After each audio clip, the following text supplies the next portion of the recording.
बिस्मिल्लाहिर्रहमानिर्रहीम।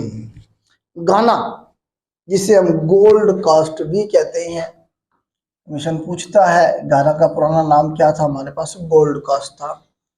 अफ्रीका का एक कंट्री है, वेस्टर्न साइड भी आप कह सकते हैं। ये सारा जो आपको मैप नजर आ रहा है, ये हमारे पास अफ्रीका कॉन्टिनेंट का मैप है। इसमें ये जो आपको छोटा सा या ग्रीन पोर्शन नजर आ रहा है, ये हमारे पास गाना है। यहाँ पे पूरा मैप दिखाया गया गाना का बड़ा करके, ये देख लें।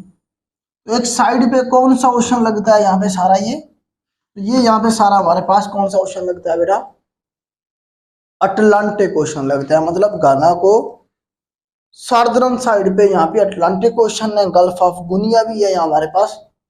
तो गाना का बेटा कैपिटल पूछता है कमीशन जरूर।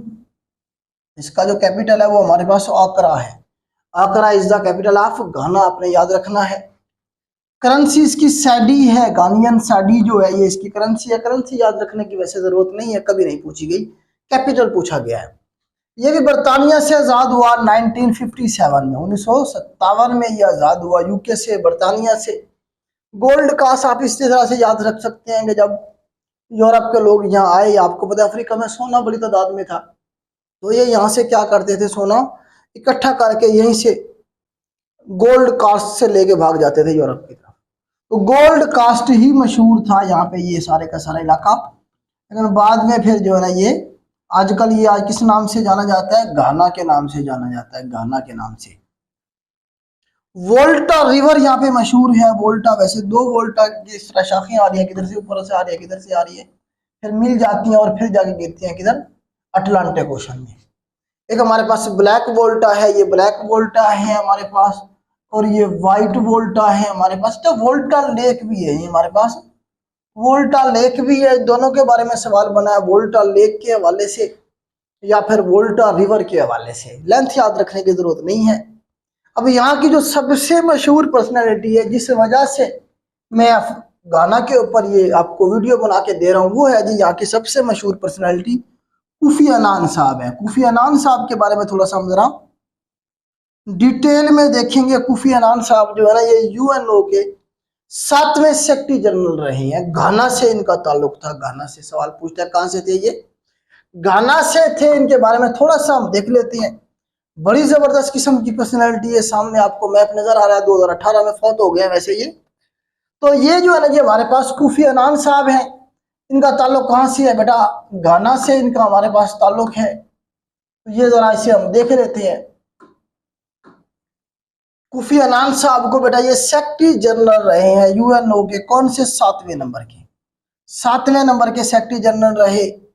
ये फर्स्ट रैंकर स्टाफ में से थे। सवाल ये बनेगा, who was the first secretary general from ranker staff. Ranker staff से मतलब उनके जो स्टाफ है यूएनओ का, उसमें छोटे ओहदे से तरक्की करते करते करते ये यूएनओ के सेक्रेटरी जनरल बने। बाकी जो है वो इंपोर्ट किए जाते हैं, कभी किधर से बुला लिया, कभी किधर से बुला लिया। तो इस तरह से, जिस तरह आजकल अंतोनियो गुतरस साहब है, पुर्तगाल से उन्हें लाया गया है। तो इस तरह से ये, लेकिन इनकी शख्सियत की, पर्सनालिटी की जो इंपॉर्टेंट बात ये है कि ये रैंकर स्टाफ में से, ये सवाल लिखता है पेपर में।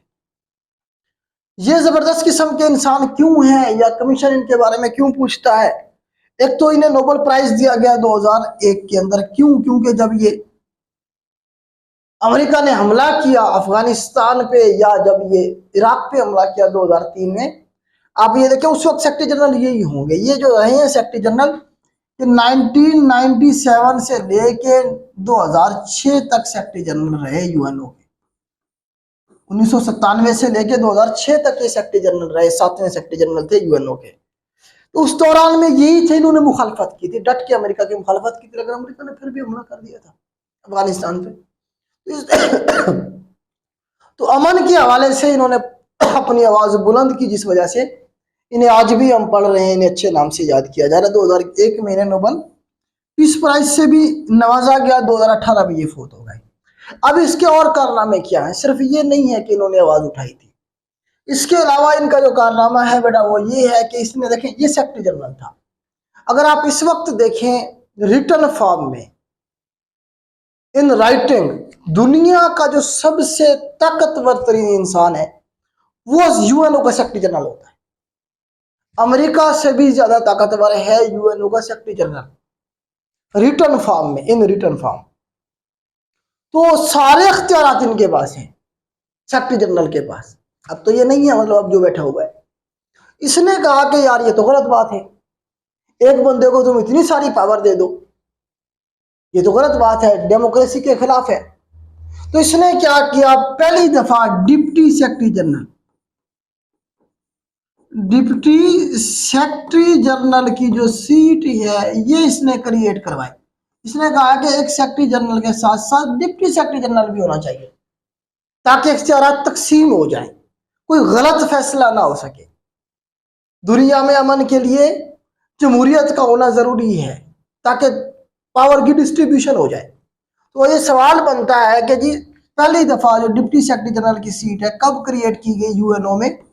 1997 का जो आखिरी महीने थे दिसंबर, उसमें जाके डिप्टी सेक्रेटरी जनरल की सीट क्रिएट कर दी गई थी। आजकल जो डिप्टी सेक्रेटरी जनरल है उनका पूछा जा सकता है आपसे, आमीना जे मोहम्मद है आजकल जो डिप्टी सेक्रेटरी जनरल है, वो आमीना जे मोहम्मद है, नाइजेरिया से है, ये नाइजेरिया से है इस वक्त जो डिप्टी सेक्रेटरी जनरल है यूएनओ की। पूछा जा सकता है, नाइजेरियन है, ये औरत है।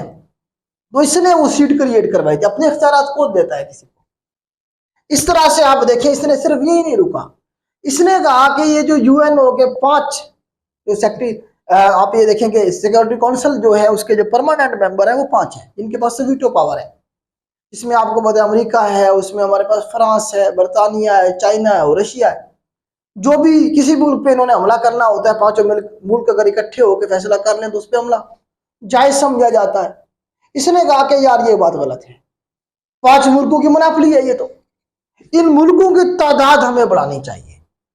इसने 4 मुल्क और रिकमेंड किए, उन्होंने इसने कहा कि ये 4 मुल्क और हैं, इन्हें मजीद इसका वीटो पावर देनी चाहिए, ताकि जब कोई फैसला हो तो मेजॉरिटी की बात हो, डेमोक्रेसी हो, ज्यादा मुल्क उसमें हिस्सा लेंगे तो कोई अच्छा ही फैसला निकलेगा।